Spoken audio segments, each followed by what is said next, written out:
Hey everyone, it's Epic Underworlds, and in today's video, I'm going to be tier ranking all of King Froggy's PCGs that I have played so far. I just recently played some new Gumbo games, so I thought, why not rank these? And I'm going to be being brutally honest with my rankings, because I think criticism can also help PCG creators become better, and just tell them what's really been working in his games too, give them some positive things too.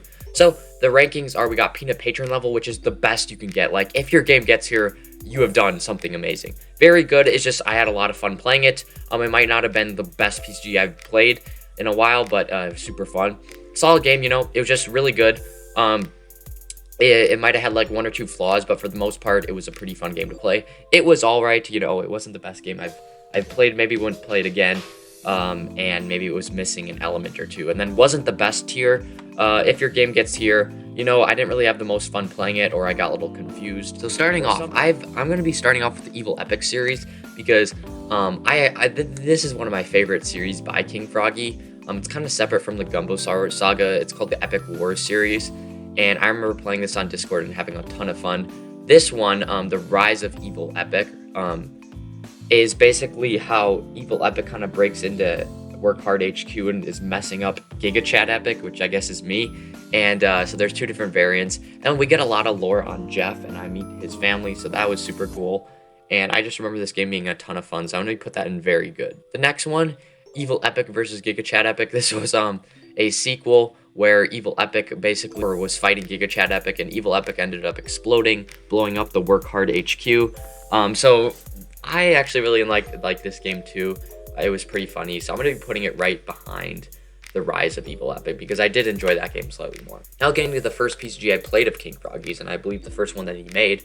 I played the remaster version, but this is Gumbo 1, the first chapter. It was just a really classic style PCG. It introduces Gumbo, Gabal, some new characters like Carrot Head and Space Dog, and I just had a ton of fun playing it.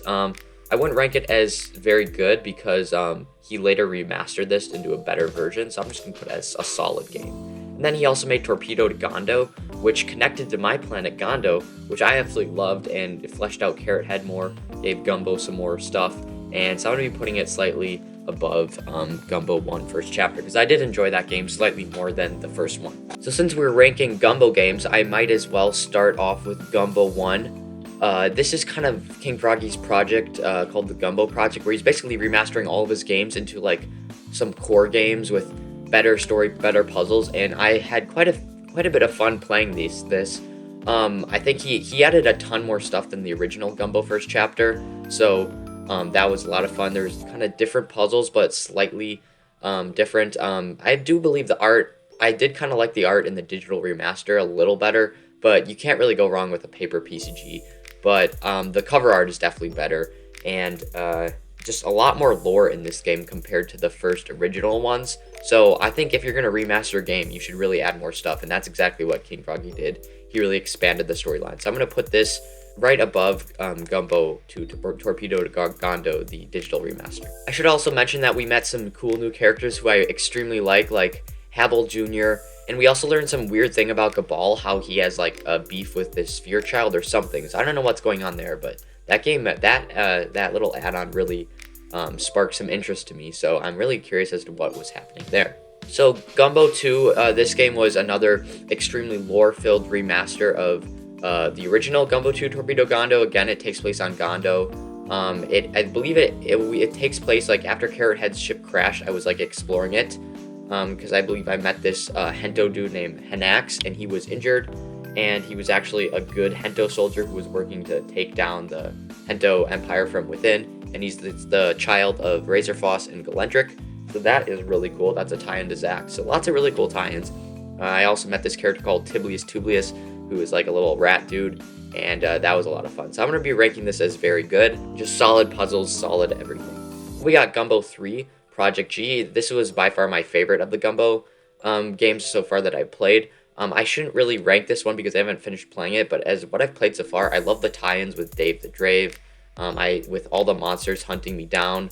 Those are some really intense puzzles, and I had a lot of fun playing them. So I'm going to be putting this right above. Next, we have Dinosaur Game. This game was actually extremely fun for being a one-page PCG. It was probably the most fun one-page PCG I've ever played, and it stars this character named Unga. He's a caveman, and he has to get to his family house. But there's a lot of weird dinosaurs and a lot of weird connections with those dinosaurs. So it was a hilariously made game, and I think Froggy just kind of did that on the spot. I do have an overview of it on my channel, so go check that out. But this was the most fun one-page PCG I've ever played, so I'm going to be putting it right above The Rise of Evil Epic. Dave the Drave is an extremely deep game for me because it takes place on the planet Gondo, and it explores a race of the Drave, which nobody's ever done that before, and it also explores the Arxes, like it has some Varxes in there, and I just love this game. It also uses my character's Beto, and you basically play as this character who has to tell Drave that Beto is no longer hunting him, but at the end there's an extremely good plot twist. I'm going to be giving this a peanut patron level game because that was one of the best games I played by Froggy. Gypsy's Adventure, another crazy good game. This one does have a connection to me because my dog's name is Gypsy, and Froggy made this based on her, so I thought that was a really cool connection, and the puzzles in here were fun. There were some little characters. Froggy kind of has that trope where or at least I, whenever I play his games, I find these little characters and I turn them into my sidekicks, and they're always really fun. So he turned into like an archangel deity thing, and that was a lot of fun. And I had to fight Colonel Sanders, and there was a bunch of gnomes, and the evil Easter Bunny from a game which I'll be ranking next appeared there too. So I'm also going to be giving this a peanut patron level, right below David. Next is Easter Break-In, which this is by far the best game King Froggy has made. I'm a child, and it's on Easter. We actually played this on Easter. I have a playthrough edited on my channel if you want to check it out. Most fun PCG I've played in a while. And you basically have to find all these Easter eggs before this mutated Easter Bunny, which was infected by the fig virus, kills you. So I had a lot of fun playing this, and best PCG King Froggy has made in my opinion. So definitely the best ranked here. Now we're getting down to the games which I didn't have as much fun playing. These were kind of made for Havelskrones, but I ended up playing them anyway, so I didn't really get that connection. Napoleon's Revenge. I actually liked some of the puzzles in here. It was kind of fun, but, you know, definitely not. I didn't really understand the story of any of these games. Cleopatra's Brother is Dead. I think I liked that slightly more, because there's, like, other characters to, like, meet. And then Brutus's Return. I also kind of liked that one the best out of these three because I actually understood the connection between this character because I think I met him in the previous game, and that's all I really remember. I hardly remember anything about these games, but they do have wiki articles if you want to check them out. Those games are going to be all right because, you know, they weren't my favorite. But this is the official ranking. No games made it and wasn't the best because King Froggy is a pretty solid PCG maker by now, and right off the bat, he's just been making tons of games, and the more games you make, the more you learn how to be a better PCG maker. So thank you guys so much for watching, and I'll see you in the next Epic Underworlds video.